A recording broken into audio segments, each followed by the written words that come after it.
Welcome back to We Lead Anyway. I'm Noelle, Senior Leader, Career Coach, and your host. Are you watching this today? Or are you listening? Let me know. I have spent most of my life performing.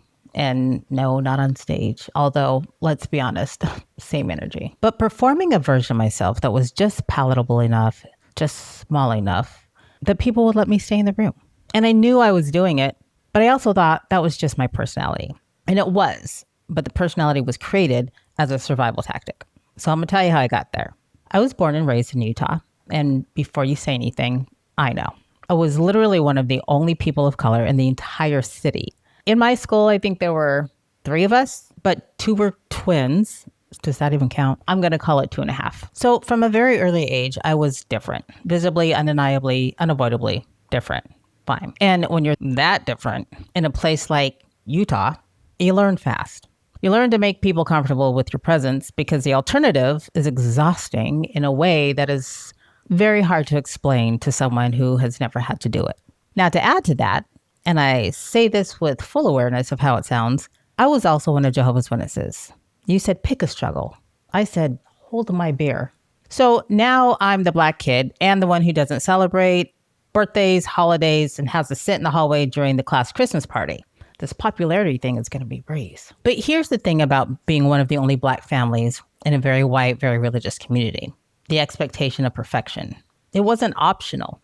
You can't stand out for the wrong reasons when you're already standing out for all of the reasons. So we had to have the nicest lawn on the block because if we got weeds, we don't just have weeds. That Black family in the neighborhood has weeds. If you know, you know. And my mother and my father, they dressed immaculately, impeccably, and so did we every single day. So that shopping habit, that was survival. That is my story, and I'm sticking to it. So yeah, school, the community, I felt like I had to be perfect. On top of that, the beauty standard was impossible to live up to. I'm not blonde-haired and blue-eyed. I don't know what to do with that. So you come home from being out in the world, and perfect was now a spiritual requirement in the home, right? Very religious, being good, quiet, obedient. That was the whole assignment. I never caused problems. I never made waves. Because when you can't stand out physically without consequence, you have to learn to be magnetic in ways that feel safe. You become funny and charming and delightful. You're welcome. And that's when the people pleasing really took root. Had to kill everything. Now look, people pleasing isn't all bad. In certain cultures, certain contexts, it actually is a form of emotional intelligence. But what it is not is a foundation for life. My life, especially. Because what you're really doing when you people please is you're making a continuous calculation about what version of yourself is acceptable in that moment. And after a while, you do it so automatically that you forget there were other versions to choose from. So I picked my struggles. I said, I'm going to be Black and I'm going to be a witness. And then I came out of the closet. Yes. And if I thought I was apologetic before, now I'm just apologetic for even existing at this point. Came out when I was 21. At 25, I'm going into the corporate world. So now I was a Black and queer girl that had no degree in rooms full of people who were none of those things and had all of those things. And I just kept shrinking. It just kept taking up less space. I kept expecting less and asking for less and performing a version of myself that was just palatable enough to be allowed to stay. And you take that into a corporate environment, into a dog-eat-dog world, we really need to retire that phrase. But just watch how far it gets you. And here's the wild part, though. Despite all of this, despite the shrinking and the apologizing and the performing, I was growing steadily, actually, without half the advantages the people around me had, i.e. a freaking backbone. But I was building a career, and I was making it into rooms that I had no business being in, according to the story I was telling myself. And then I got into senior leadership, and something super dope happened. And this started to happen more and more. People started coming to me, young Black men and women, queer people, other members of the LGBTQ plus community, early in their careers, mid-careers, even late in their careers. And they would find me in a hallway or after a meeting or over Slack, and they would say some version of the same thing. Seeing you in this role means everything to me because now I see what's possible for me.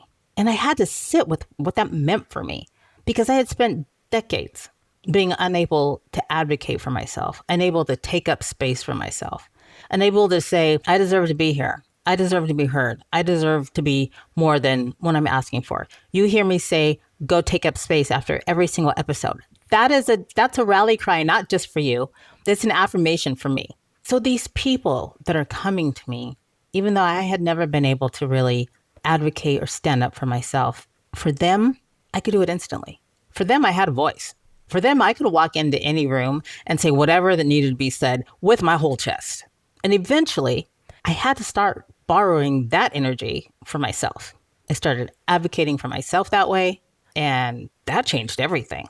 So let's talk about what's actually happening, because this isn't just my story. This is a pattern, and patterns can be rewritten, but only once you can actually see them. And I've heard this from others. Now, we know that shrinking is a learned behavior, and at some point, it probably served a very real purpose.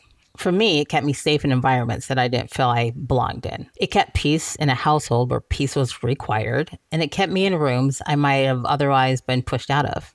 Maybe, but it worked in context.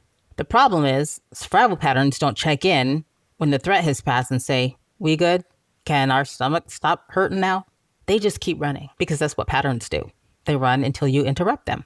And the interruption requires two things. First, you have to actually see it. Not just intellectually acknowledge it, but really see it.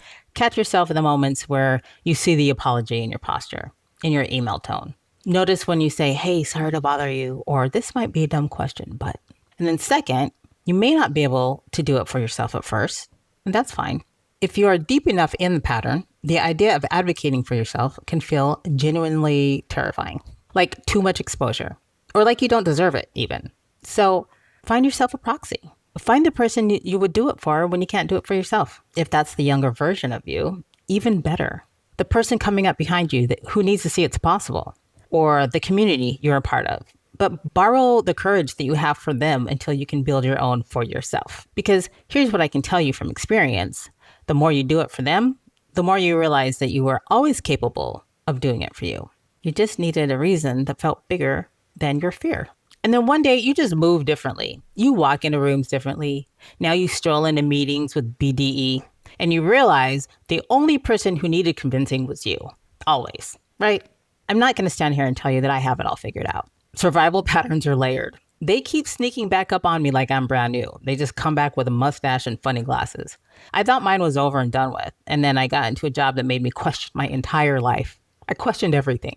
And suddenly, I was 12 years old in Utah again, which I believe is what it feels like probably when someone dies and goes to hell. Maybe you don't have what seems to be a zillion strikes against you. But I hear from the people that I coach that they also feel like they can't be authentically themselves, or that they shrink for whatever reason. And these are people with all the advantages. So that penchant for shrinking is non-discriminatory. And whatever taught you to shrink did its job. It's done. Kept you safe when you needed to be safe, but you don't live there anymore. You took your ball and you went the hell home. And the version of you that someone else needs to see, the one that changes what they think is possible, is you. It's just you. So I hope you stop tap dancing and become a recovering people pleaser like me. I hope I get a toaster or something. I mean, it's still in me.